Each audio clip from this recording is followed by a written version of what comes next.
মধুময় শ্রীধাম বৃন্দাবনে ভগবত চরণ লাভ করেছিলেন, গোবিন্দের চরণ পাদপদ্ম লাভ করেছিলেন। সে হলো ওই মুর্শিদাবাদ জেলার কান্দির জমিদার। আসতে জানি তাই জমিদার বংশের ছেলে ছিলেন লালা। গঙ্গা গোবিন্দ সিংহ আর রাধা গোবিন্দ সিংহ দুই ভাই। রাধা গোবিন্দ সিংহের কোনো সন্তান ছিল না। গঙ্গা গোবিন্দ সিংহের একটি পুত্র সন্তান ছিল যার নাম প্রাণকৃষ্ণ সিংহ। আর ওই প্রাণকৃষ্ণ সিংহের একটি পুত্র সন্তান যার নাম কৃষ্ণচন্দ্র সিংহ। এই যে কৃষ্ণচন্দ্র সিংহ ঠাকুর দাদা ভালোবেসে নাম দিয়েছিল লালা। আদরের নাতির নাম ছিল লালা। লালা একটু একটু করে যত বড় হয় তার ভাবধারা হয় অন্যরকম, অন্যান্য বাচ্চাদের মতো নয়। ভগবানের প্রতি ভক্তি ভালোবাসা, সাধুগুরু বৈষ্ণবকে দেখলে সম্মান শ্রদ্ধা ভক্তি করা, দান ধ্যান করা, এটা ছিল তার ছোটবেলা থেকে স্বভাব।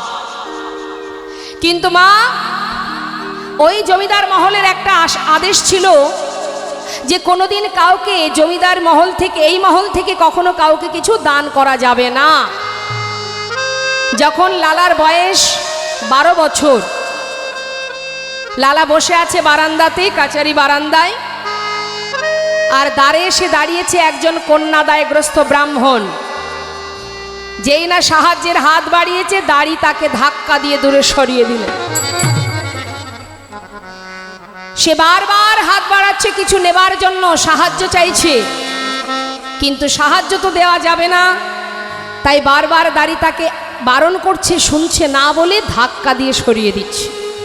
আর যতবার ধাক্কা দিচ্ছে, ছোট্ট ছেলে 12 বছরের লালা, সে উপর থেকে দাড়ির এই কাণ্ডটা দেখে তাকে জিজ্ঞাসা করছে, দাড়ি, ও দাড়ি, তুমি বারবার ওই ব্যক্তিকে, ওই ব্রাহ্মণকে তুমি ঘাড় ধাক্কা দিয়ে তাড়িয়ে দিচ্ছ কেন? কি চান উনি? বাবু, উনি এসেছেন কিছু সাহায্যের জন্য, কিন্তু এই মহলের একটা আদেশ আছে, কোনোদিন কাউকে কিছু দান করা যাবে না।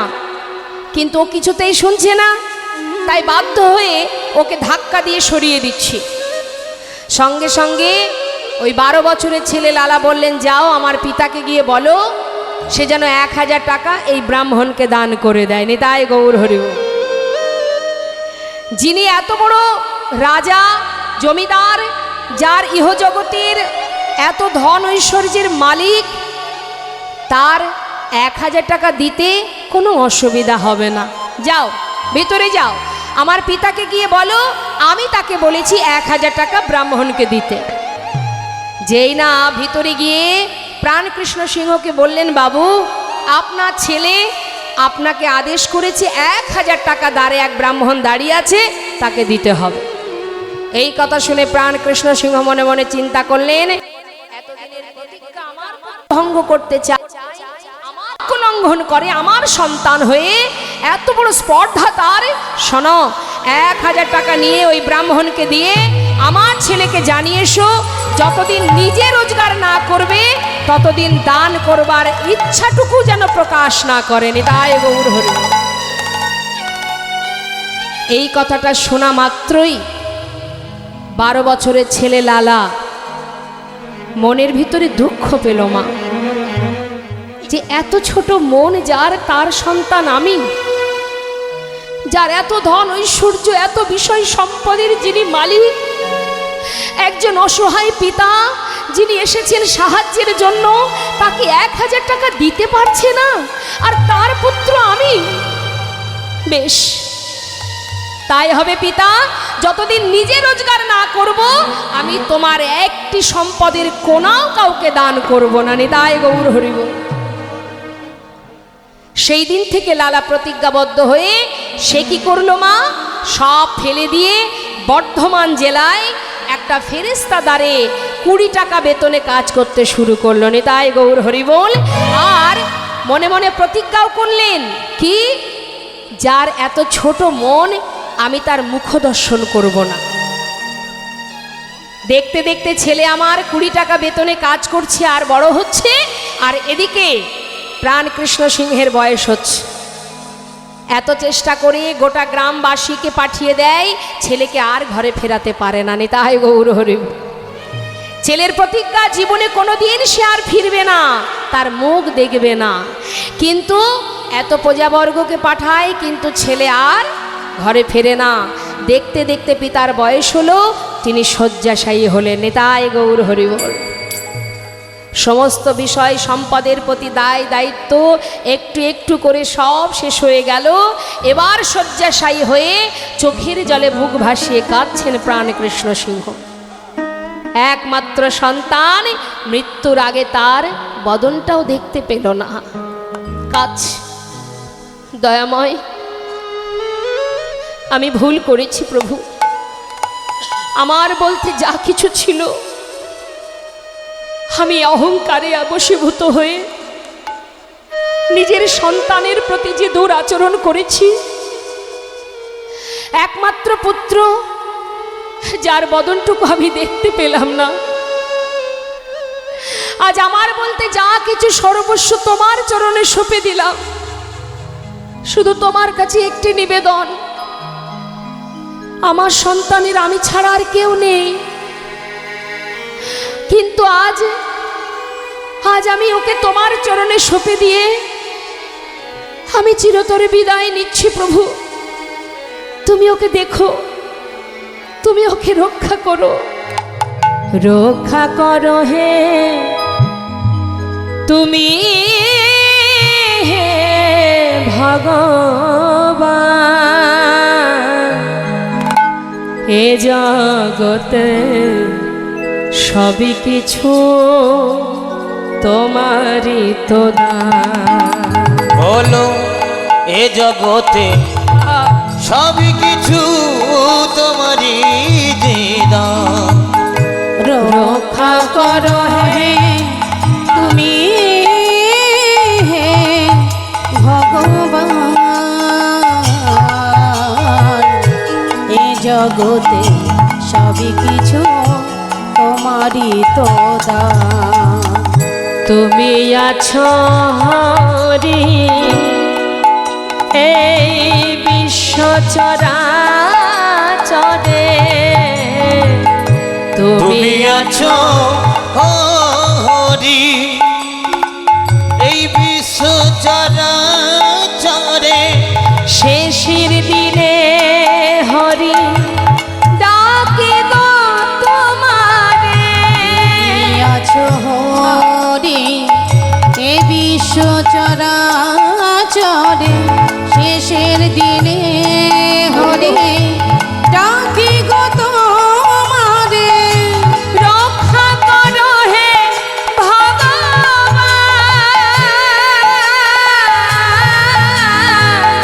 রক্ষা করো হে ভগবান।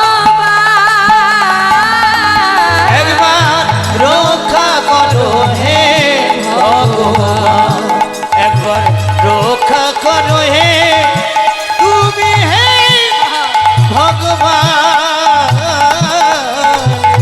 এ জগতে সবই কিছু তোমারই যে দান। বলো এ জগতে সবই কিছু তোমারই তো দান। এতদিন বোঝেনি মা, আজ শয্যাশায়ী হয়ে বুঝেছে যে এই জগতে সবই তোমারই দান। এতদিন আত্ম অহংকারে বশীভূত হয়ে আমার করে দিন কাটিয়ে অন্তিম সময়ে এসে আজ বুঝেছে আমার কিছুই নয়, সবই তোমার। নিতাই গৌর হরি বল।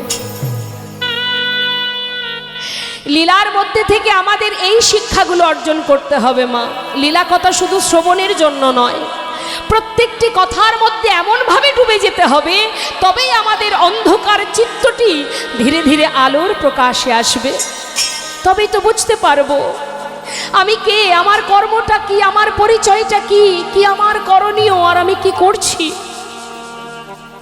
আজ একটু একটু করে প্রভুর চরণ স্মরণ করতে করতে প্রাণ কৃষ্ণ সিংহ তার প্রাণ পাখি উড়ে চলে গেল। চলে গেল বাবা। খবর গেল লালার কানে, তার পিতা মারা গেছে। খবর পেয়ে গোটা প্রজাবর্গরা ছুটে গেল বর্ধমানে, গিয়ে বলল, দেখো লালা, তোমার যার প্রতি অভিমান ছিল, ক্ষোভ ছিল, সে তো মারা গেছে, অন্তত এবার তো ফিরে চলো, না হলে জমিদারি কে রক্ষা করবে। সবার অনুরোধে আবার ফিরে এলো লালা, সমস্ত জমিদারি হিসাব নিকাশ বুঝে নিয়ে এবার রক্ষা করতে শুরু করে দিল। নিতাই গৌর হরি। দিনের পর দিন যায়, ছেলের উপযুক্ত বিবাহের বয়স হয়েছে, বিবাহ দিতে হবে। সুকন্যার সন্ধান করে একটা ভালো দিন দেখে শুভ পরিণয় সম্পন্ন করলেন। নিতাই গৌর হরি বল। বিবাহ হলো, বিবাহের পর স্ত্রীকে নিয়ে ঘরে এলো, চলছে জমিদারি, সংসারও একটু একটু করে বড় হচ্ছে। 1 বছর যেতে যেতেই একটা পুত্র সন্তান হলো। লালার ছেলের নাম নারায়ণ। কি নাম দিয়েছে মা? হ্যাঁ, নারায়ণ। কেন উত্তম কুমার দিতে পারতো তো? এখন দেখবেন সবাই সিরিয়াল সিনেমার নামগুলো দেয়, তাই না? আগেকার মায়েরা দিতেন না, এখন দেয়, বলে ওসব চলবে না, ব্যাকডেটেড, ওসব চলবে না, ভগবানের নাম সব ব্যাকডেটেড, সব নতুন নতুন নাম বেরিয়েছে, লালটু পল্টু বল্টু, এই হচ্ছে ভালো নাম। হ্যাঁ, একজনের নাম নারায়ণ, কিন্তু মা আদর করে ছেলেকে ডাকতো পাগল বলে। এখন মা এখন পাগল বলে গোটা গ্রামবাসী জানে, নারায়ণ নামটা তার ভুলে গেছে সবাই। এখন আত্মীয় স্বজন বাইরের মানুষ যখন আসে, বলে নারায়ণের বাড়ি কোনটা, বলতে পারে না। কোথায় নারায়ণের বাড়ি? নারায়ণ বলে তো এই গ্রামে কেউ থাকে না। হ্যাঁ, কোথায় বাড়ি কোথায় বাড়ি একটু একটু করে আশেপাশে সব কিছু যখন বলতে লাগলো, বলে ও পাগলের বাড়ি। নিতাই গৌর হরি বল। থামাগো, এই হচ্ছে ব্যাপার। আমরা সঠিক নাম রাখতে পারি না, বুঝি না আমরা। ভগবানের নাম রাখলে কি হয়, যদি সন্তানের নাম ভগবানের নামে রাখা হয়, দেখবেন আমরা সংসারে হাজার কাজের মধ্যে দিয়ে যদি তার নামটা উচ্চারণ করি, প্রভুর নামটাও যদি একবার উচ্চারণ হয়, তাতেও কিন্তু আপনার সেবা কাজ হয়। শ্রীমতী রাধারানী বলেছিলেন, সখীরে, শ্বশুর শাশুড়ি, শাশুড়ি ননদিনী শুধু নয়, পাড়াপড়শিও আমাকে গালি দেয়। কি বলে? ওই যাই কৃষ্ণ কলঙ্কিনী।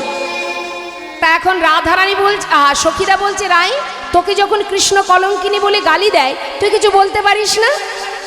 বলে, দেখ সখী, ওরা যে নামটা উচ্চারণ করে, আমি যার প্রেমে কলঙ্কিনী, তার নামটা তো উচ্চারণ করে। এ কথা তো বলে না ওই যাই রাধা কলঙ্কিনী, কি বলে? ওই যাই কৃষ্ণ কলঙ্কিনী। অর্থাৎ আমি যার নামে কলঙ্কিনী, তার নামটা তো উচ্চারণ করে। আর আমি কি করি জানিস? আমি যে নাম ঘরে শুনতে পাই না, ওই নামটুকু শ্রবণ করার জন্য আমি পথের ধারে দাঁড়িয়ে থাকি, আর মনে মনে বলি, তোরা আবার বল।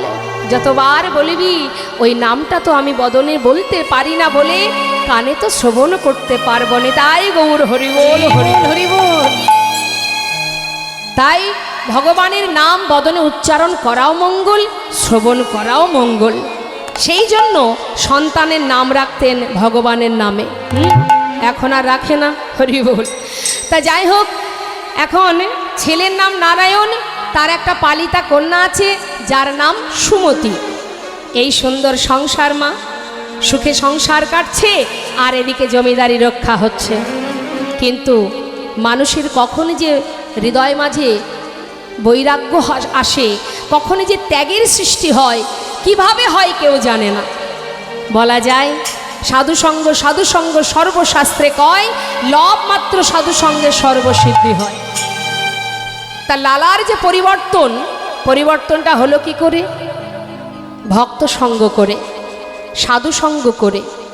সাধু শুধুমাত্র ললাটে তিলক করে জপের মালা হাতে থাকলেই যে সাধু, তা নয় কিন্তু মা।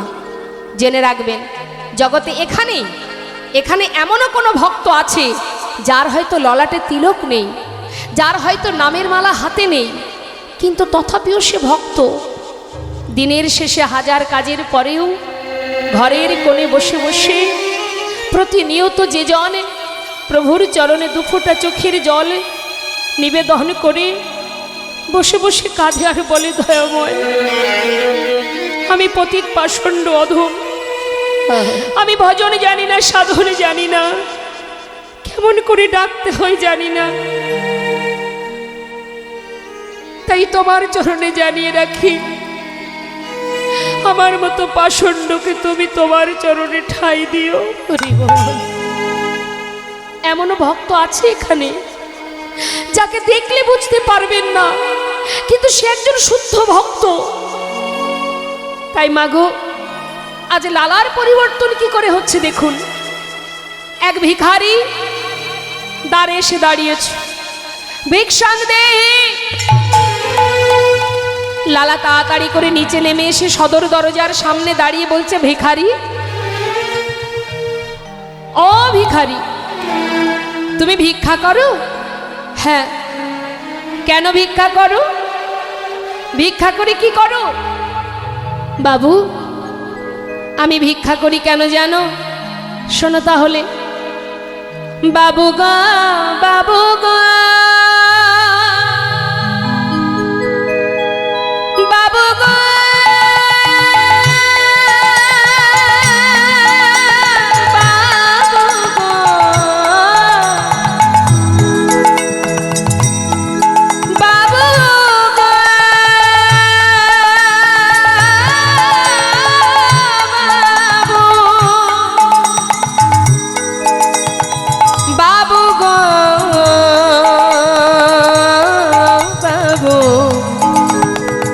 বাবু গো,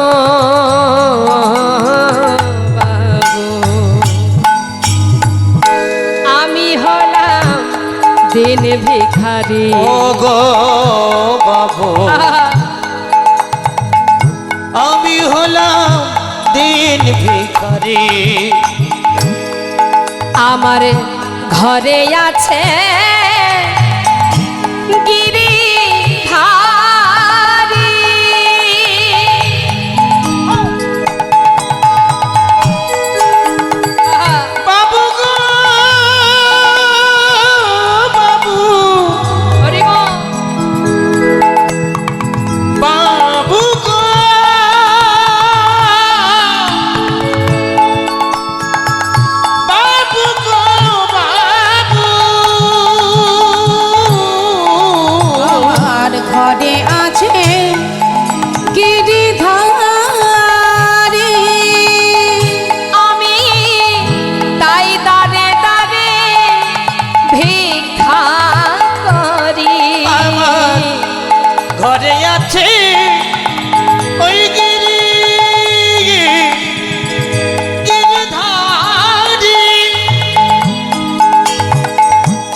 আমি হলাম দিন ভিখারি।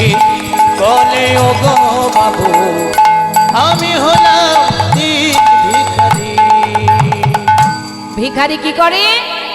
গিরিধারী সেবা দিয়ে সেবা করে, এটা তার কাজ, তাই সে দাঁড়ে দাঁড়ে ভিক্ষা করে। নিতাই গৌর হরি বল। তাহলে একজন ভিখারি সে ভগবানের সেবা দিয়ে তবে প্রসাদ পায়। জয় নিতাই, জয় গৌর। বাবু, আমার গিরিধারী সেবা দিয়ে আমাকে ভিক্ষা দিন। হরি বল। সঙ্গে সঙ্গে লালা অনেক দামি দামি রত্ন একটা পুটুলি বেঁধে ভিখারিকে বলছে, ও ভিখারি, এই নাও ধরো, এগুলো কি আছে? অনেক দামি রত্ন আছে, নিয়ে যাও। কি হবে এগুলো দিয়ে? কেন? আমার মতো ধনী হয়ে যাবে। বেশ। সঙ্গে সঙ্গে লালার কাছ থেকে সেই পুটুলিটা নিয়ে বলছে, বাবু আমি তাহলে আসি। যাও। কি করেছে মা? পুটুলিটা মাথায় করে নিয়ে যাচ্ছে, আর লালা কিন্তু দরজার কাছে দাঁড়িয়ে আছে। কিছুটা পথ যাবার পর সেই পুটুলিটা নিয়ে দূরে ছোট্ট একটা বনের ভিতরে সেই পুটুলিটা ছুঁড়ে ফেলে দিয়েছে। আর যেই না ফেলে দিয়েছে, সঙ্গে সঙ্গে পিছন থেকে লালা বলে উঠলেন, ভিখারি, এত বড় সাহস তোমার! আমি যা কিছু দিয়েছি তুমি ফেলে দিলে? কেন ফেলে দিলে? ভিখারি বলে উঠলেন, বাবু অপরাধ নেবেন না, আপনার দেওয়া সব আমি নিয়েই তো যাচ্ছিলাম। কিন্তু জানো বাবু, যাবার পথে হঠাৎ কে যেন আমাকে বলল, ভিখারি, আরে মাথায় ওগুলো কি নিয়ে যাচ্ছিস? তুই বুঝি লালার মতো ধনী হতে চাস? হ্যাঁ রে, আমি তো কোনোদিন তোকে বলিনি আমাকে ক্ষীর সর ননি মাখনি খেতে দে। দাঁড়ে দাঁড়ে ভিক্ষা করি যা পাস আমি তো তাতেই সন্তুষ্ট। তাহলে এগুলো দিয়ে কি হবে? ভক্ত, তুই যেমনটা আমাকে সেবা দিস আমি তাতেই খুশি রে। ফেলে দে ওগুলো, ফেলে দে। ওগুলো যদি নিয়ে যাস তবে লালার মতো তোর ভিতরে অহংকার তৈরি হবে। চাই না, তুই ভিক্ষা করে যা দেবি আমি তাতেই সন্তুষ্ট। আয় আমার কোলে আয়, আয় ভিখারি আয় রে ফিরে, ভুলে যাস না মহাভরে। ভিখারি আয় রে ফিরে, ভুলে যাস না মহাভরে। আই ভিখারি, ওতে আই ভিখারি আই রে ফিরে, ভুলে যাস না মহাঘরে। গোবিন্দ সেবার বেলা বয়ে যায়, গোবিন্দ সেবার বেলা বয়ে যায়। গোবিন্দ সেবার বেলা বয়ে যায়। শোন, বিদুরের খুদ যেমন তোর ভিক্ষার অন্ন তেমন। বিদুরের খোদ যেমন তোর ভিক্ষার অন্ন বিদুরের খুদ যেমন তোর ভিক্ষার অন্ন তেমন। সেবা দিতে ভুল করিস নে আমার, সেবা দিতে ভুল করিস নে ও সেবা দিতে ভুল করিস নি আমার। আয় ভিখারি আয় রে ফিরে, আয় ভিখারি আয় রে ফিরে, আয় ভিখারি আয় রে ফিরে, আয় ভিখারি আয় রে ফিরে। ভুলে যাস না মহাভরে। আয় ভিখারি আয় রে ফিরে, ভুলে যাস না মহাভরে। আয় ভিখারি আয় রে ফিরে, সেবা দিতে ভুল করিস নি সেবা আমার। দিতে ভুল করিস নে আমায়। যে জন বিষয় চায় আমি তাকে বিষয় দিই, কিন্তু যে বিষয় চায় আমি তার থেকে দূরে সরে যাই। নিতাই গৌর হরি বল। আর যে জন আমাকে চায় ইহজগতের তার একটু একটু করে সব কিছু কেড়ে নিয়ে তার সুখে দুঃখে ভালো মন্দে আমি সর্বক্ষণ তার কাছে থাকি। যে করে আমার আশ আমি তার করি সর্বনাশ, তথাপিও যে না ছাড়ে আমার পাশ আমি হই তার দাসানো দাস। আমি সর্বদাই তারই কাছে থাকি যে শুধু আমাকে ভালোবাসে। আর যে বিষয় চাই আমি তাকে বিষয় দিই, কিন্তু আমি দূরে সরে যাই। হরি বল।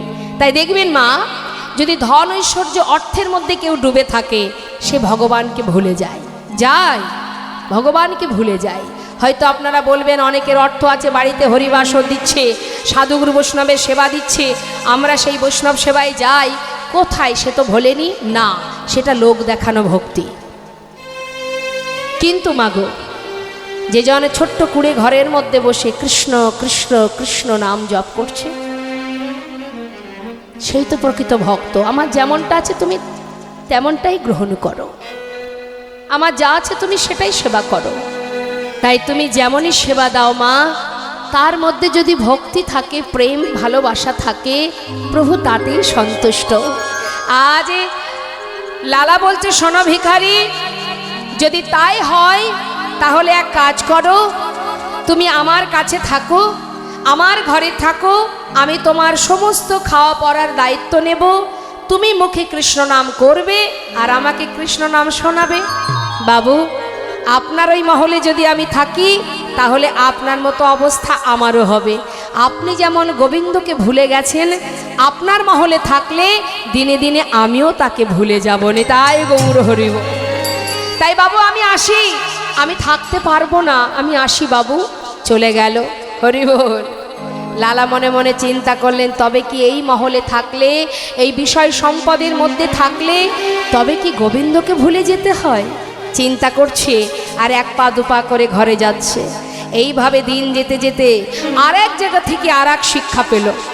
সেটা কোথায়? একদিন লালা তিনি খাজনা আদায় করবার জন্য তিনি পালকি চেপে গোটা রাজ্য পরিদর্শন করছেন আর খাজনা আদায় করছেন।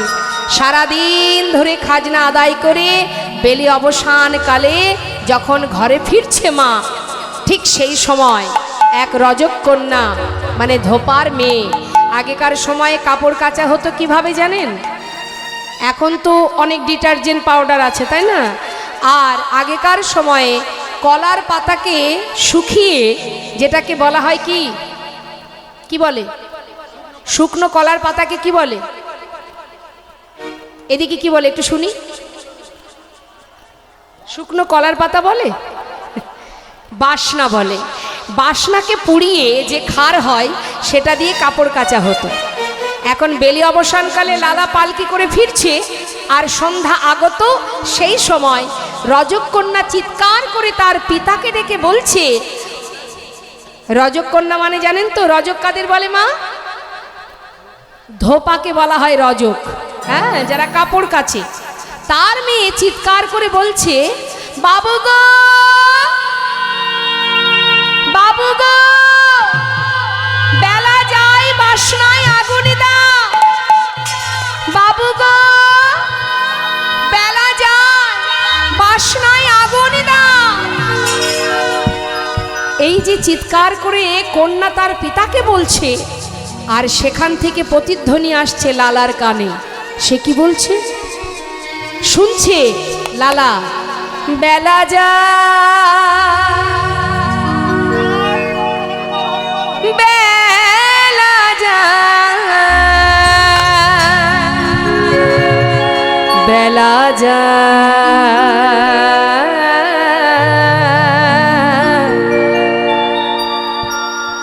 সত্যি জীবন বেলা বয়ে যায়, সবার জীবনের বেলা বয়ে যায়। বেলা যায়, বেলা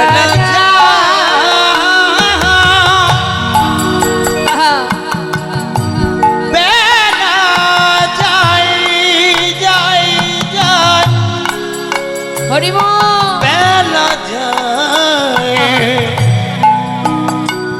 বেলা যায়, বেলা যায়,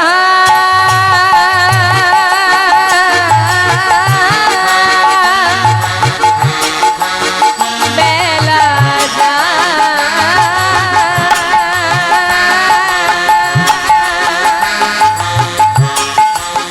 বেলা যায়,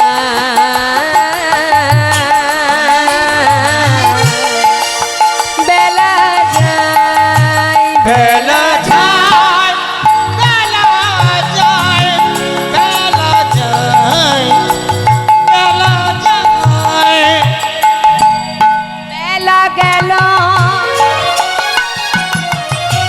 সন্ধ্যা হলো,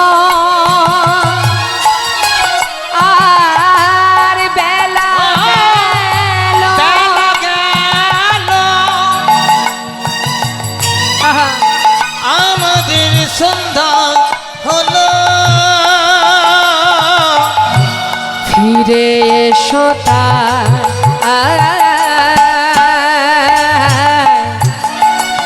বেলা যায়, বেলা যায়, বেলা যায়, বেলা যায়, বেলা যায়, বেলা যায়, বেলা যায়, বেলা যায়, বেলা যায়, বেলা যায়, বেলা যায়, বেলা যায়, বেলা যায়।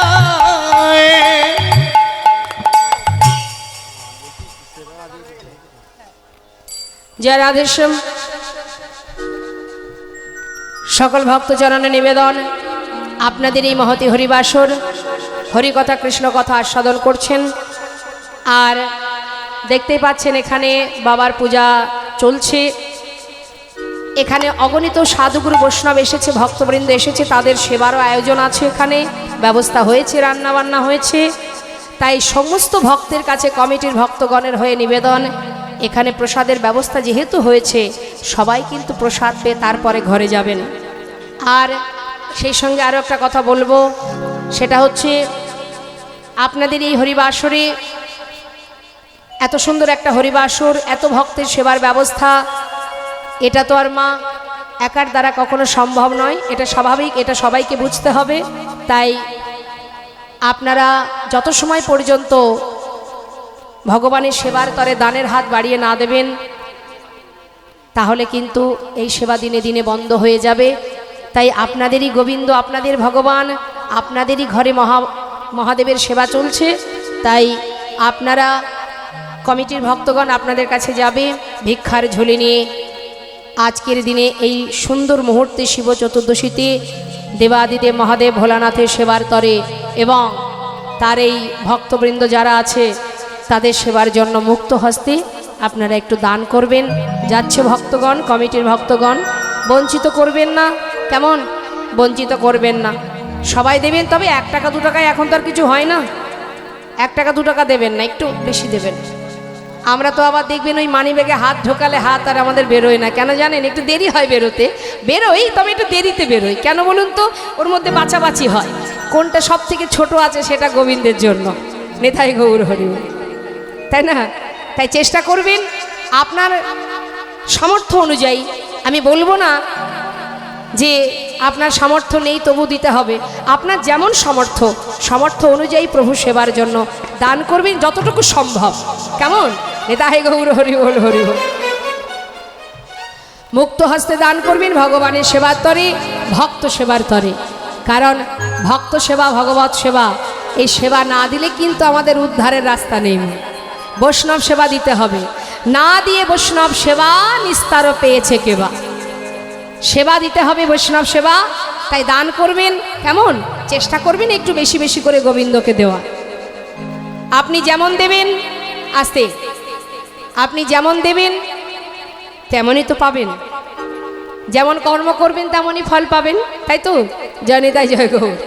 তা দান করুন, তবে দেখবেন দেওয়ার পিছনে যেন কোনো উদ্দেশ্য না থাকে। আস্তে, অনেকে আবার উদ্দেশ্য নিয়ে দান করে, হে ভগবান দিলাম তোমায় 100 টাকা, আমার ছেলেটা যেন মাধ্যমিকে ফার্স্ট ডিভিশনে পাশ করে।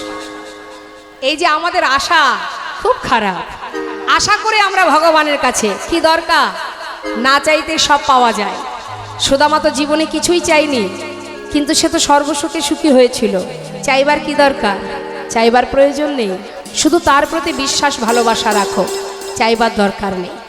ভগবান বললেন কোনো কিছু পাওয়ার আশায় যদি কেউ কর্ম করে, আমি যেটা মনে করি সে সেটাই পায়। তুমি কিছু পাওয়ার জন্য ছুটছো, কিন্তু তিনি যেটা ভাববে তুমি সেটাই পাবে। আর তুমি যদি তাকে বিশ্বাস করো, তাকে ভালোবাসো, তুমি তার শরণাপন্নে থাকো, তাহলে তোমার জীবনের একটু একটু করে সমস্ত কিছু চাওয়া পাওয়া তিনিই পূর্ণ করবেন।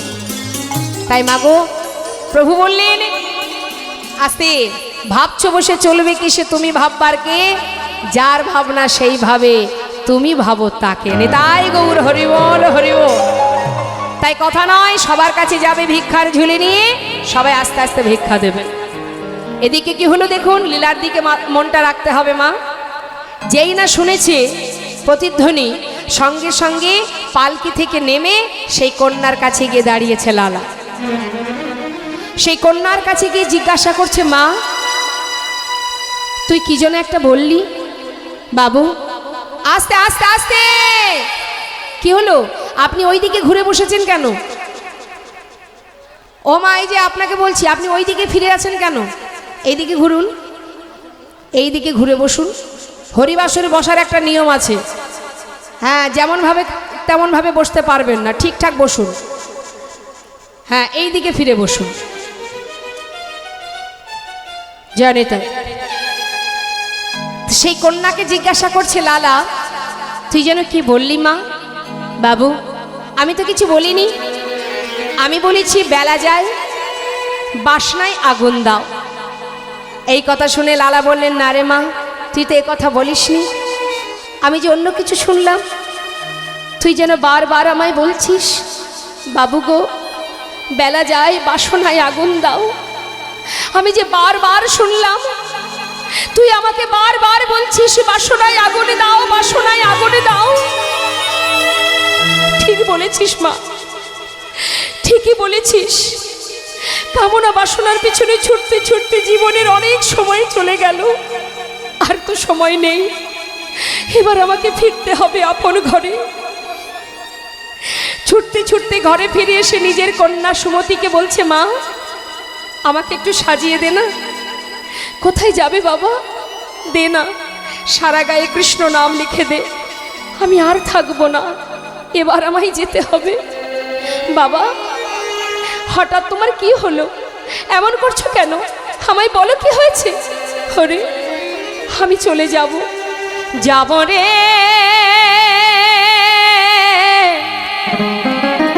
যাব আমি কৃষ্ণ ভজনে, যাব আমি মধুর বৃন্দাবনে। নিতাই গৌর হরি বল। যাব আমি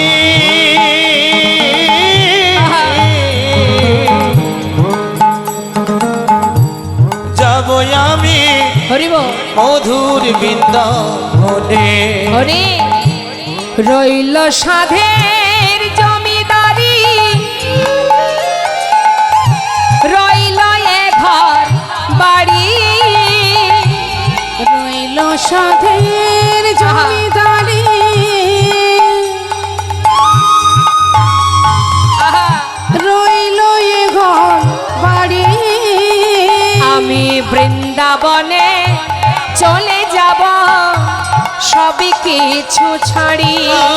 আমি বৃন্দাবনে চলে যাব সবই কিছু ছাড়ি। সাজায়ে দে কৃষ্ণদাস মনে আমার এই অভিলাষ, আমি হব বৃন্দাবনে আমি বাস। হব বৃন্দাবনে বাস। ওরে এই আশা মনে যাব রে। নিতাই গৌর হরি বল, হরি বল। যাব আমি কৃষ্ণ ভজনে, ওই না যাব আমি আহা, মধুর বৃন্দাবনে। যাব আমি মধুর বৃন্দাবনে। কৃষ্ণ নাম সর্ব অঙ্গে লিখে জীবনের সমস্ত কিছু পরিত্যাগ করে বদনে কৃষ্ণ নাম গাইতে গাইতে লালা চলে গেল বৃন্দাবনে।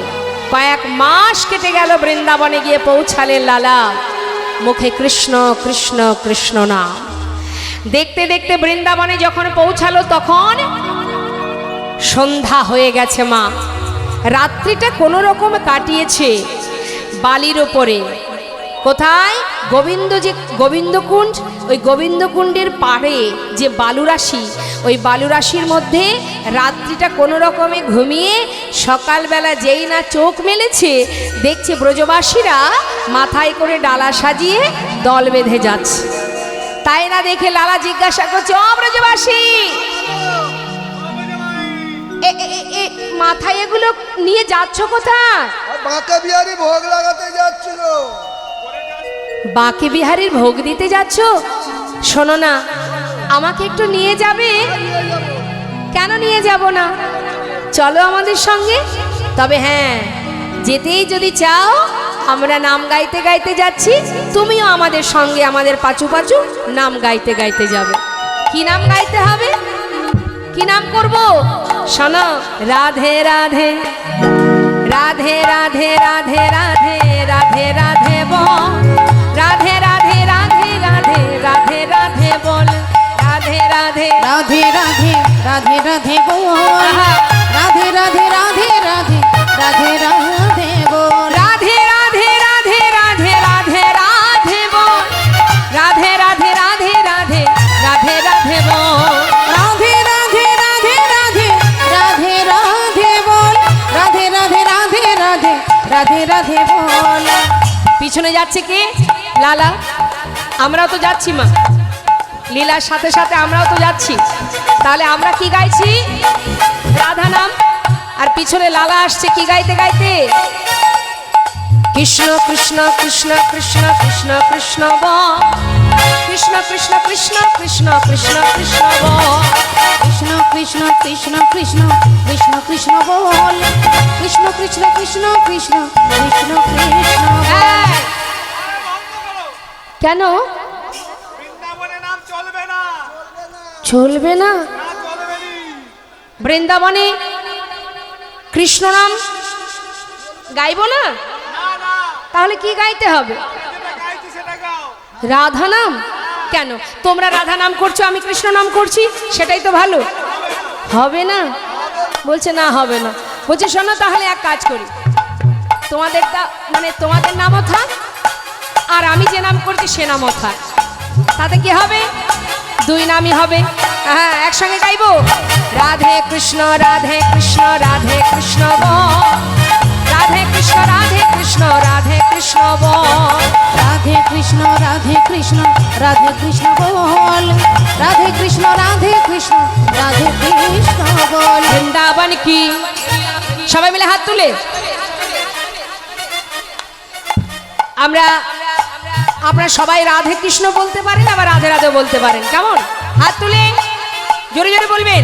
হ্যাঁ বৃন্দাবন কি, হাত তুলে হাত তুলে, বৃন্দাবন কি, রাধে রাধে যমুনা মাই কি, আর একটু জোরে জোরে বলুন, বৃন্দাবন কি, যমুনা মাই কি, রাধা কুণ্ড কি, শ্যাম কুণ্ড কি, গোবিন্দ কুণ্ড কি, বিলাসবন কি, মধুবন কি, মৃদুবন কি, কেশি ঘাট কি, বংশীবট কি, মোহনবন কি, মাধবীবন কি, লৌহবন কি, তাম্রবন কি, कमलबन की, भंडीबन की, आगे पीछे दाहिने बाएं, बोल बोल में ऊपर नीचे बोलो राधे राधे राधे राधे राधे राधे बोल राधे राधे राधे राधे राधे राधे बोल बोले राधे राधे राधे राधे राधे राधे बोल,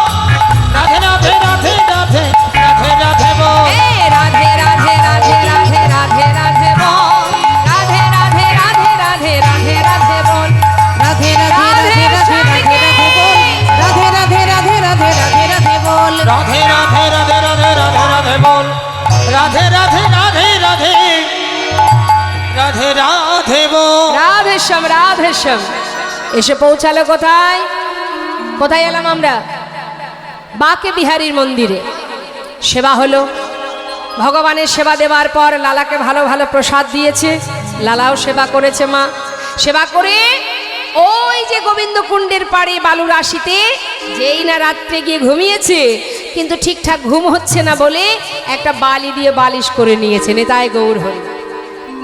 যাই হোক, আগে যেহেতু জমিদার ছিল, কত সুন্দর জমিদারের বিছানায় ঘুমাতো, এখন বালির ওপরে কি ঠিক ঘুম হয়?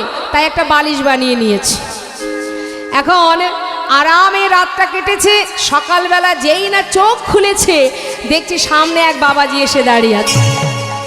তাড়াতাড়ি করে বালির বিছানা থেকে উঠে করজোড়ে জিজ্ঞাসা করছে, বাবাজি আপনি কে? পাশে এক ব্রজবাসী বলছে, উনি হলেন বৃন্দাবনের বাবাজি, কৃষ্ণদাস বাবাজি। বাবাজি আপনি কি বৃন্দাবনে থাকেন? হ্যাঁ। বাবাজি বলতে পারেন এখানে কোথায় আমি কৃষ্ণকে দেখতে পাবো? বলতে পারেন বাবাজি কোথায় গেলে গোবিন্দের দেখা পাবো? বাবাজি বলছে, নাম কি তোমার? আমার নাম লালা।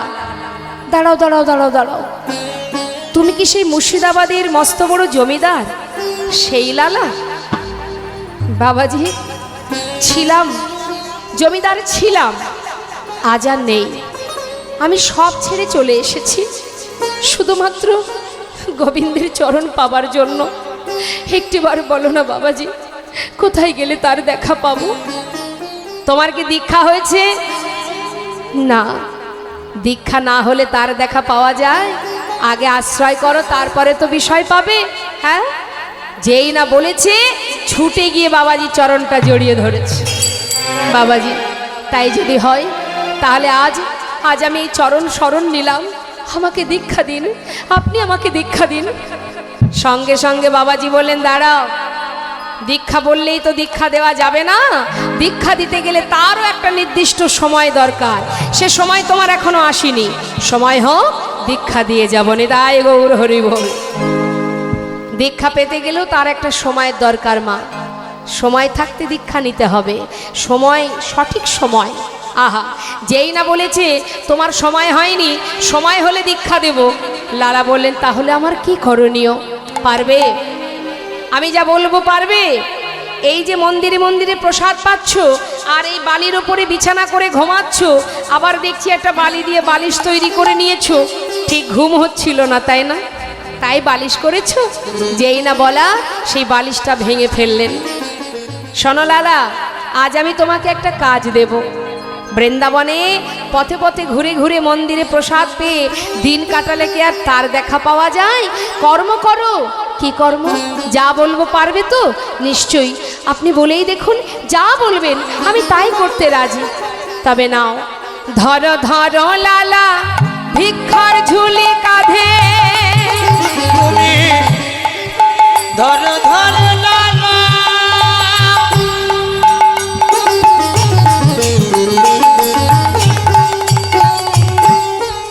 হরি বল। ভিখার ঝুলি কাঁধে, ঘুরে এসো দারে দা। ধরো ধরো লালা, হরি বল। ওই ভিক্ষার ঝুলি কাঁধে, হরি বল। ঘুরে এসো দ্বারে দ্বার। মুখে রাধা গুণগা, ভিক্ষা মেগে না কৃষ্ণ পদ কর মুখে রাধা গুণ গাও, ভিখা মেগে নাও, কৃষ্ণ পদ করো সাহা। ওই দারে দারে ভিক্ষা মেগে আনো, ওই দ্বারে দ্বারে ভিক্ষা মেগে আনো। মুখে রাধা রাধা নামে করো, দারে দারে ভিক্ষা মেগে আনো। মুখে রাধা গুণ গানে করো, দ্বারে দ্বারে ভিক্ষা মেগে আনো। মুখে রাধা গুণ গাও, ভিখা মেগে নাও, কৃষ্ণ পদ করো সাহা। কি বললেন? দারে দারে ভিক্ষা করবে, কারোর ঘর বাদ দেবে না, সবার দারে দারে ভিক্ষায় যাবে। যাও, সময় নষ্ট করো না। ভিক্ষার ঝুলি কাঁধে দিলেন মস্ত বড় জমিদারের কাঁধে। আজ ভিক্ষার ঝুলি। যত সময় ভিক্ষা না করবে তত সময় তোমার মধ্যে দীনতা আসবে না। হরি বল। ভিক্ষার ঝুলি কাঁধে নিয়ে দারে দারে ভিক্ষা করতে শুরু করলেন লালা। একদিন হঠাৎ তার স্ত্রী, তার পুত্র, তার কন্যা, তাদের সঙ্গে বৃন্দাবনে দেখা হয়ে গেল। কেন? তারা এসেছে বৃন্দাবনে স্বামীকে দেখবার জন্য, পিতাকে দেখবার জন্য। এসে দেখছি কি, যিনি এত বড় জমিদার, তার কাঁধে ভিক্ষার ঝুলি। সঙ্গে সঙ্গে তার স্ত্রী কাত্যায়নী কাঁদছে আর বলছে, স্বামী, যে এত বড় জমিদার, যার এত সুখ স্বাচ্ছন্দ্য, এতদিনে যাকে অন্যভাবে দেখেছি, আজ ভিক্ষার ঝুলি কাঁধে দেখে আমি যে নিজেকে স্থির রাখতে পারছি না।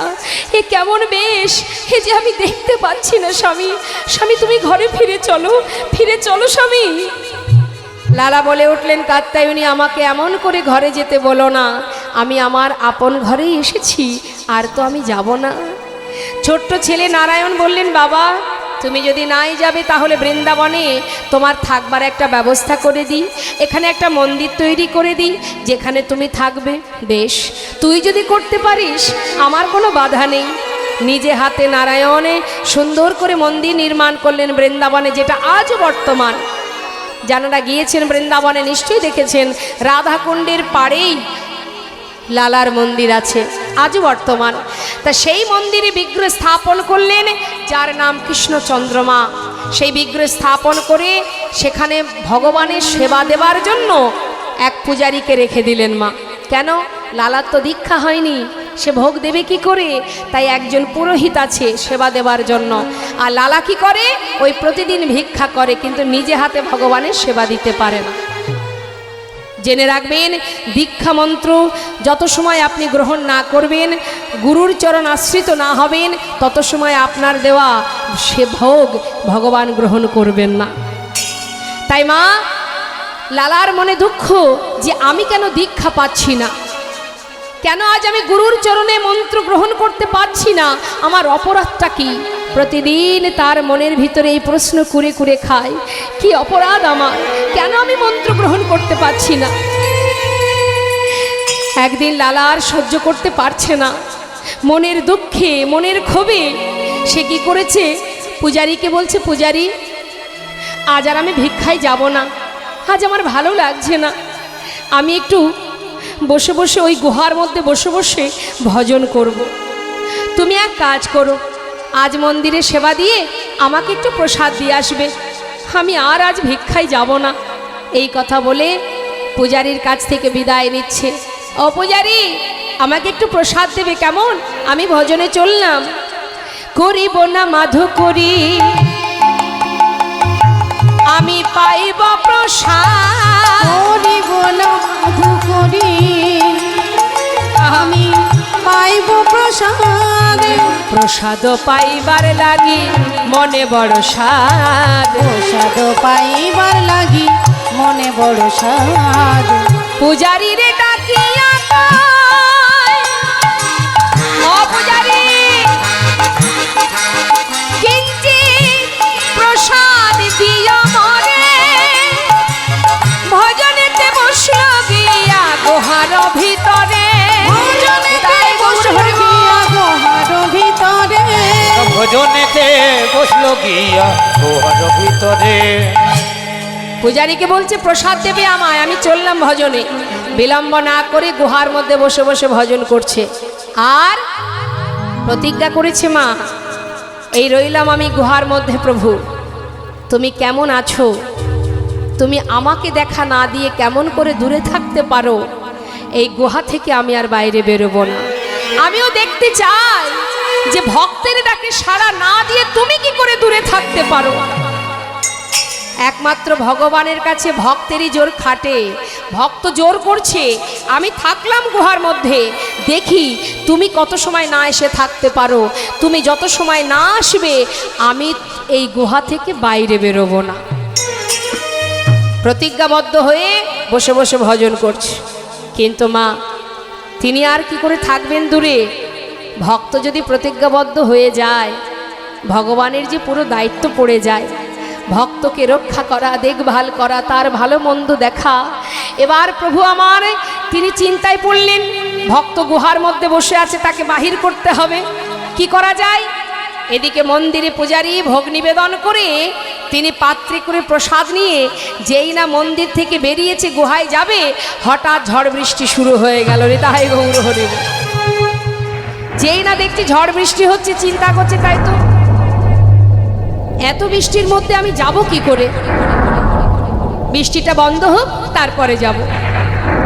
এই ভেবে প্রসাদের পাত্রটা বারান্দাতে রেখে সে মন্দিরের মধ্যে ঢুকে গেছে, বৃষ্টি থামলে যাব এই চিন্তা করে। কিছু সময় পর বৃষ্টি বন্ধ হলো, হরি বল। আর তার মধ্যে দিয়ে গোবিন্দ আমার পূজারীর রূপ ধারণ করে প্রসাদের থালাটা নিয়ে এক পা দুপা করে গুহার মধ্যে যাচ্ছে। ভগবান পূজারীর বেশে গুহার ভিতরে ঢুকছে, আর লালা গুহার মধ্যে বসে বসে তিনি ভজন করছে। রাধে কৃষ্ণ গোবিন্দ গোপাল রাধা রমণ হরি হরি হরি বল। রাধে কৃষ্ণ গোবিন্দ গোপাল বল বল, রাধার মন হরি হরি হরি বল। গিরিধারিব গোবর্ধন ধারিব, আর গিরিধারি বল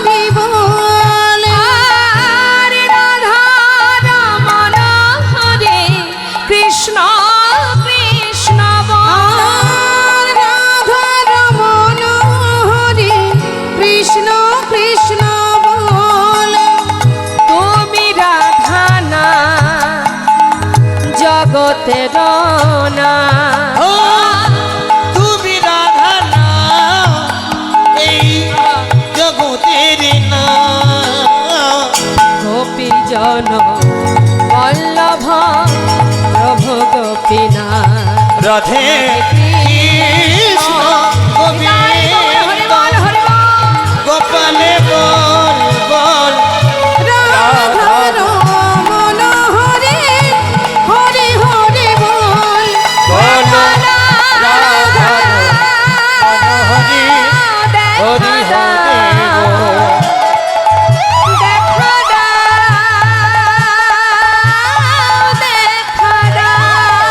বলো রাধার মন হরে হরে হরে বল বলো রাধার মন হরে হরে হরে বল এক পা দুপা করে ভিতরে গিয়ে প্রভু ডাকছে লালা কে তুমি প্রসাদ খাবে না এই দেখো প্রসাদ এনেছি যেই না বলেছে তাড়াতাড়ি করে একটু প্রসাদ নিল লালা ভগবান লালাকে প্রসাদ দিয়ে আবার ফিরে চলে গেল এদিকে ঝড় বৃষ্টি বন্ধ হয়ে গেছে মা মন্দিরের প্রকৃত যে পূজারী সে চিন্তা করছে লালাকে প্রসাদ দিতে যেতে হবে যাই হঠাৎ বারান্দায় এসে দেখছে প্রসাদের থালা আছে প্রসাদ নেই কি হলো তাহলে হয়তো কোনো ভক্ত এসে নিয়ে গেছে ঠিক আছে মন্দিরে তো আরও আছে প্রসাদ তা থেকে একটু দিয়ে আসি এই ভেবে এবার পাত্রে প্রসাদ নিয়ে গুহার মধ্যে গেছে গুহায় বসে আছে লালা ডাকছে লালা কে আমি পূজারি তুমি প্রসাদ খাবে না প্রসাদ আমি তো প্রসাদ খেয়েছি খেয়েছো কে দিল তোমায় কেন তুমি তো এসেছিলে আমি এসেছি আমি তো আসিনি লালা এই তো আমি এলাম না না তোমার কত ভুল হচ্ছে পূজারি তুমি একটু আগে এসে আমায় প্রসাদ দিলে আমায় বললে লালা প্রসাদ খাবে প্রসাদ খেয়ে নাও আমি প্রসাদ খেলাম তুমি চলেও গেলে লালা আমি এসেছি হ্যাঁ আমি তো আসিনি তবে কে এলো তোমার মতো দেখতে তোমার মতো বেশ তোমার মতো কণ্ঠস্বর তবে সে কে লালা আমি যে আসিনি লালা তোমার কাছে কে এসেছিল তুমি বুঝতে পারোনি পূজারি তুমি কার কথা বলছো আমি কিছু বুঝতে পারছি না ও পূজারি বলো না কে এসেছিল আমার কাছে লালা এখনো বুঝতে পারছো না লালা মিছে কেন পুছো মোরে আমার বলা কিছুই না মিছে কেন বুঝো মোরে আমার বলার কিছুই না যে যা করে করার তিনি সবার অন্তরে সে যে যে যা করে করান তিনি সবার অন্তরে সে যে রয় মিছে কেন বুঝো মোরে আমার বলার কিছুই নাই না না আমার বলার কিছু না আমার বলার কিছু না আমার বলার কিছু না হে কৃষ্ণ তুমি করুণাময়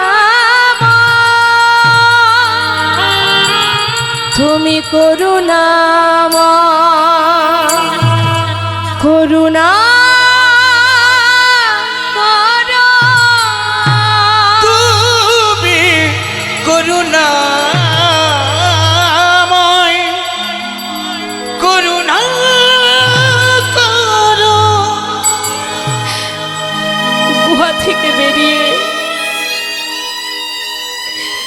ছুটতে ছুটতে প্রভুর চরণটা জড়িয়ে ধরে বললে, দয়াময় বলো প্রভু বলো, তুমি আমার সামনে দেখা দিয়েও কেন না দেখা দিয়ে চলে গেলে? কেন করলে তুমি? একটিবার বলো প্রভু, কেন তুমি দেখা দিলে না? কি অপরাধ আমার? কোথায় চলে গেলে দয়াময়? দেখা দাও, দেখা দাও, বলো না মোরে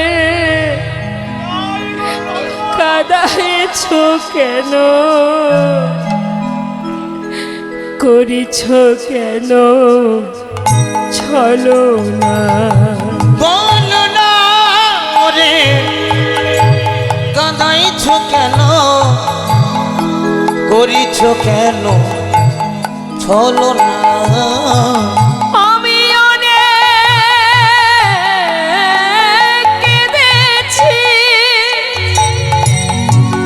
কাঁদিতে পারি না।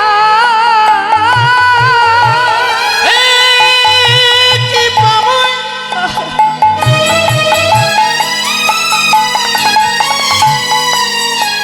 তুমি একবার করুণা করো, তুমি ছাড়া আমার আর কেহ না। হে প্রাণ গোবিন্দ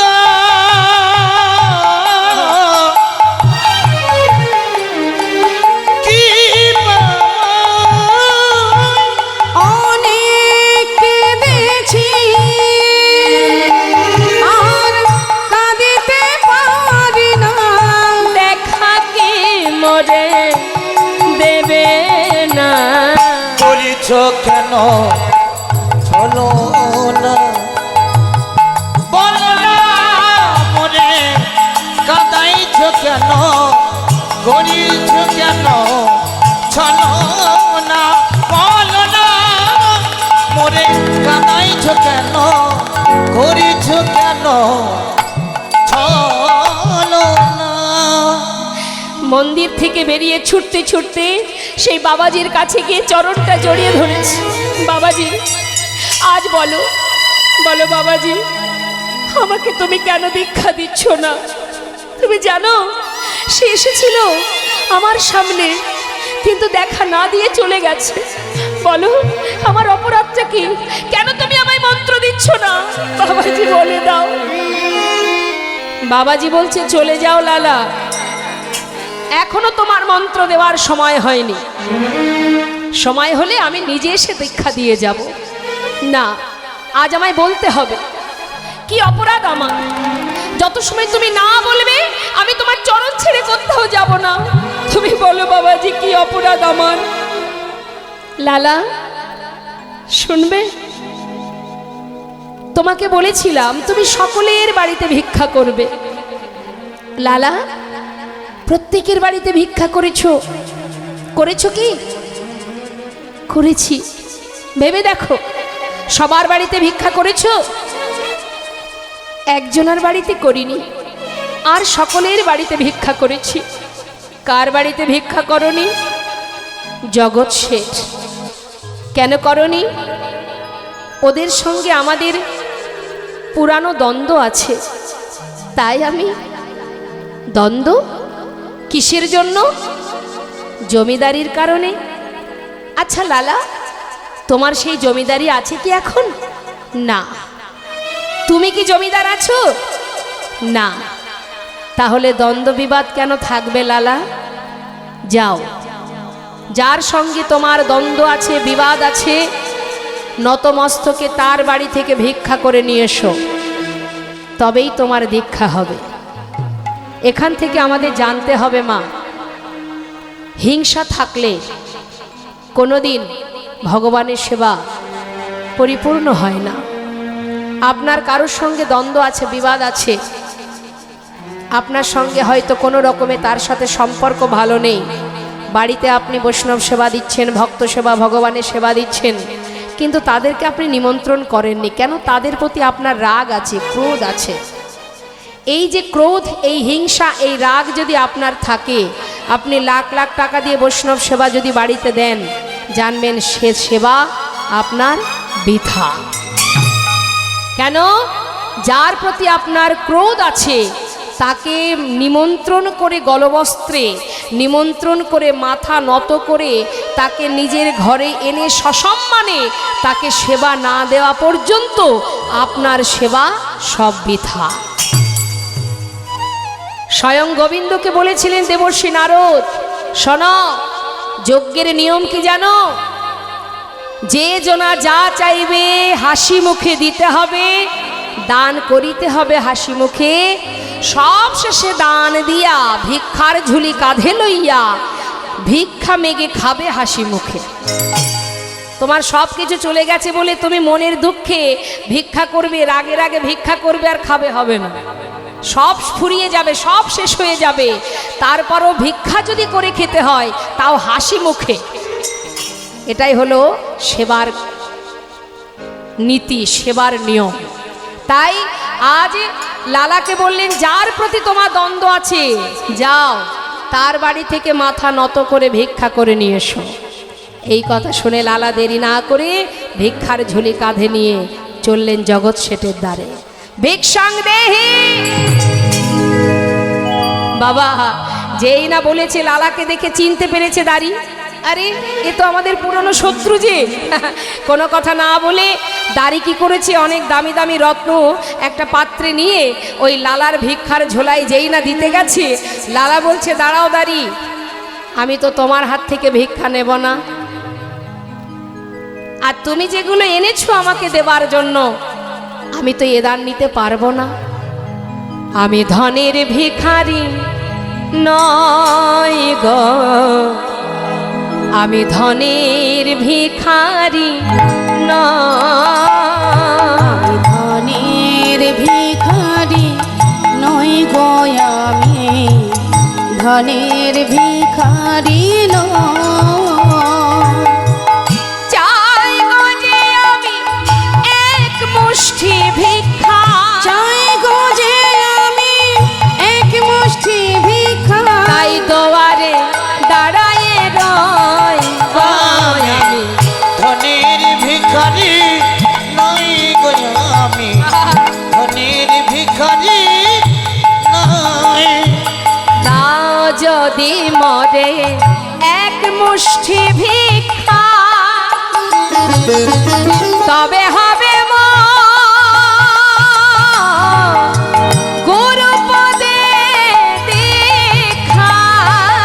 দাও যদি মোর এক মুষ্টি ভিক্ষা, তবে হবে গুরুপদে দীক্ষা। আমি পাব দর্শন,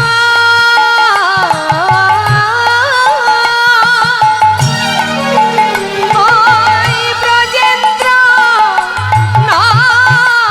আমি পাবো দর্শন, ওই ব্রজেন্দ্র নন্দন।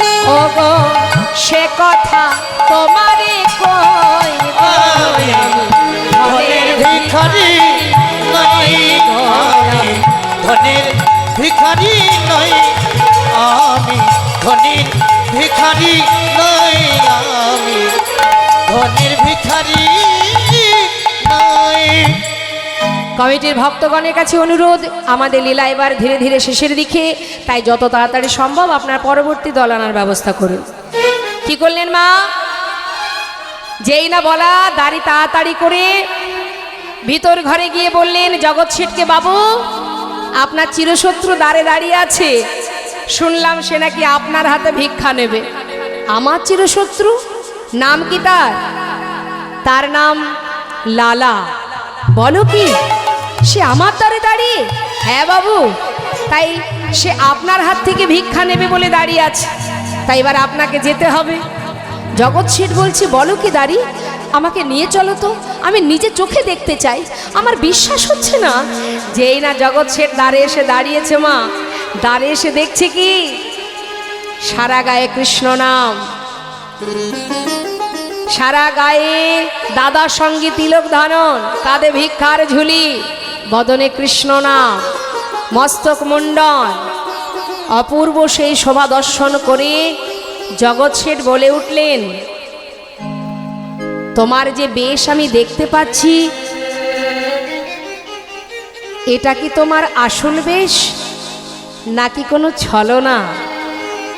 কোনো ছলনা করে আমার কাছে আসনি তো?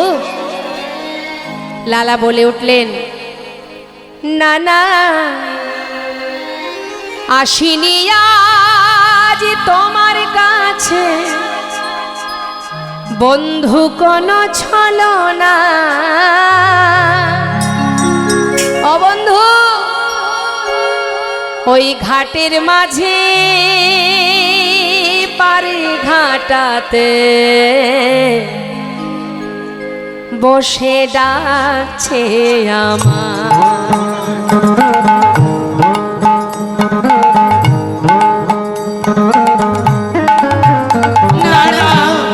আসিনি তোমার কাছে ও বন্ধু কোন ছলনা। হরিব ঘাটের মাঝি পার ঘাটেতে বসে ডাকছে বন্ধু গো,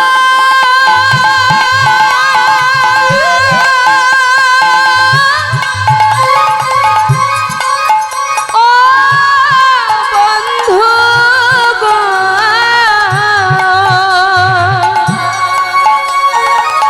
বন্ধু গো,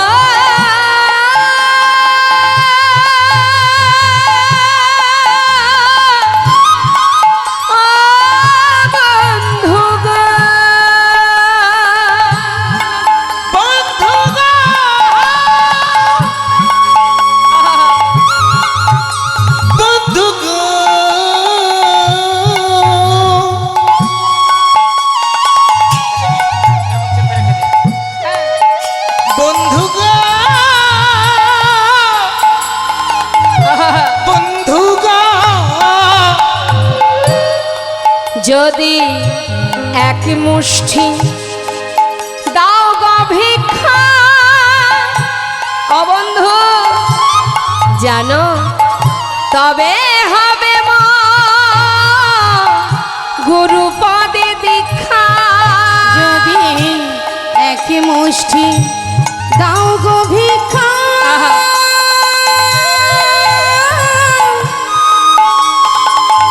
তবে হবে মন গুরু পদে দীক্ষা। যাই গো আমার বেলা বয়ে যায়, বন্ধু যাই যাই গো গো আমার বেলা বয়ে যায়। ঘাটের মাঝি পারে ঘাটাতে বসে ডাকছে আমায়, ওই ঘাটের মাঝি পারে ঘাটাতে ও বন্ধু গো, ঘাটের মাঝে পার বন্ধু গো, ডাকছে আমায়, বন্ধু গো, বন্ধু ডাকছে গো, ঘাটের মাঝি বন্ধু গো, পার ঘাটে বন্ধু গো। ডাকছে আমার। জগৎ শেঠ লালার কথা মতো এক মুষ্টি তন্ডুল যেই না ঝোলার মধ্যে দিয়েছে মা, সেই এক মুষ্টি তন্ডুল নিয়ে, তন্ডুল মানে কি চাল, যেই না এক মুষ্টি তন্ডুল দিয়েছে আর কোনো দিকে লক্ষ্য নেই। তাড়াতাড়ি করে ছুটতে ছুটতে বাবাজি, বাবাজি এই দেখো এনেছি আমি, আমাকে দিয়েছে, আমি জগৎ শেঠের বাড়ি থেকে ভিক্ষা করে এনেছি। এবার তুমি আমায় মন্ত্র দাও বাবাজি, মন্ত্র দাও। দাঁড়াও দাঁড়াও, দেব, মন্ত্র তোমাকে দেব, কিন্তু তোমার পিছনেও কে আসছে? আমার পিছনে? হে কি বন্ধু, বন্ধু তুমি? জগৎ শেঠ বলে উঠলেন, বন্ধু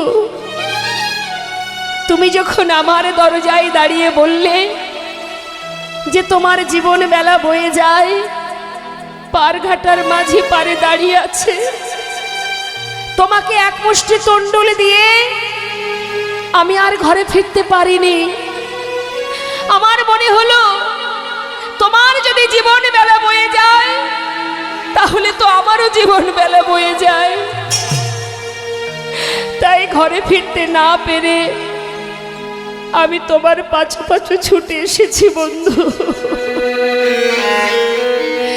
আমার বলতে যা কিছু ছিল সব আমি দূরে সরিয়ে তোমার পাছু পাছু তোমাকে স্মরণ করে এসেছি। চেয়ে দেখো, আমার দিকে তাকিয়ে দেখো, কিছুই নেই আমার, আমি সব ত্যাগ করে এসেছি। এবার আমাকে গ্রহণ করো বন্ধু, তুমি আমাকে গ্রহণ করো। বাবাজি, ও সেই জগৎ শেঠ যার বাড়ি থেকে আমি ভিক্ষা করে এনেছি। বাবাজি, ও যে আমার পাছু পাছু এসেছে, সব ত্যাগ করে এসেছে। ওকে তুমি গ্রহণ করো বাবাজি, গ্রহণ করো। দুজনে একসঙ্গে বাবাজির কাছ হতে মন্ত্র গ্রহণ করলেন। ভিক্ষার ঝুলি কাঁধে নিয়ে দুই বন্ধু ভিক্ষা করে ভগবানের সেবা দেয়। প্রতিদিন সেবা দেয় মা, কিন্তু তার দেখা পায় না। সাক্ষাৎ দর্শন করবার জন্য পাগলের মতো অধীর আগ্রহ নিয়ে বসে থাকে। প্রতিদিন ঠাকুরের সামনে বসে কাঁদে, কিন্তু দেখা পাচ্ছে না বলে স্থির করলেন, তুমি যদি দেখা নাই দেবে তাহলে প্রাণ আর রাখবো না, যমুনার জলে নিজেকে বিসর্জন করব। এই বলে যখন লালা ছুটতে ছুটতে যাচ্ছে যমুনার ঘাটে, পিছন থেকে জগৎ শেঠ বলে উঠলেন, বন্ধু একটু দাঁড়াও, মরতেই যদি হয় তাহলে তোমার সঙ্গে আমিও যাব, আমাকে সঙ্গে করে নাও, দুজনে একসাথে মরবো। দুইজনে একসাথে যমুনার জলে যখন নামছেন, অনাদি আদি ভগবান করুণাময়, ভক্তের ভগবান, ভক্তকে রক্ষা করাই যে তার কাজ। যুগে যুগে তিনি তো ভক্তকে রক্ষা করার জন্যই এসেছেন ধরাতে। তাই তিনি বিলম্ব না করে যমুনার তীরে বালুরাশিতে ত্রিভঙ্গ বঙ্কিম ঠামে যেই না দাঁড়িয়ে চিৎকার করে ডেকেছে, লালা লালা। একবার পিছন ফিরে দেখো, লালা কিছুটা জলে নেমেছে মা। হঠাৎ প্রভুর ডাক শুনে পিছন দিকে তাকিয়ে দেখছে দাঁড়িয়ে আছে অনাদি আদি গোবিন্দ।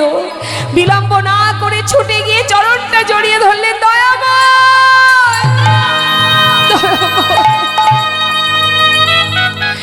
এতদিন পর তুমি এলে প্রভু,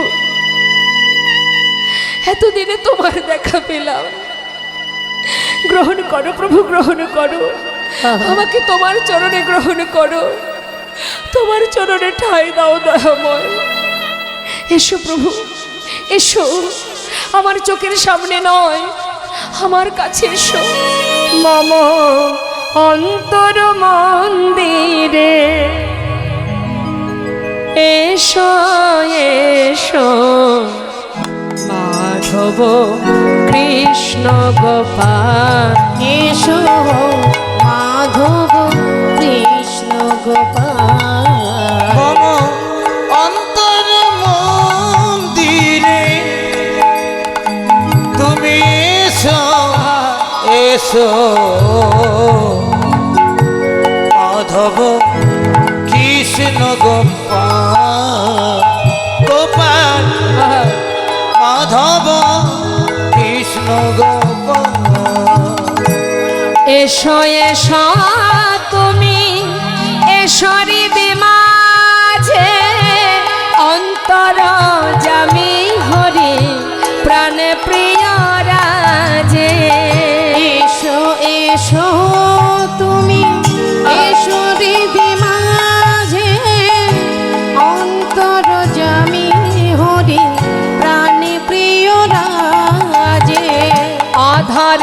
হাসিয়া মধুর হাসিয়া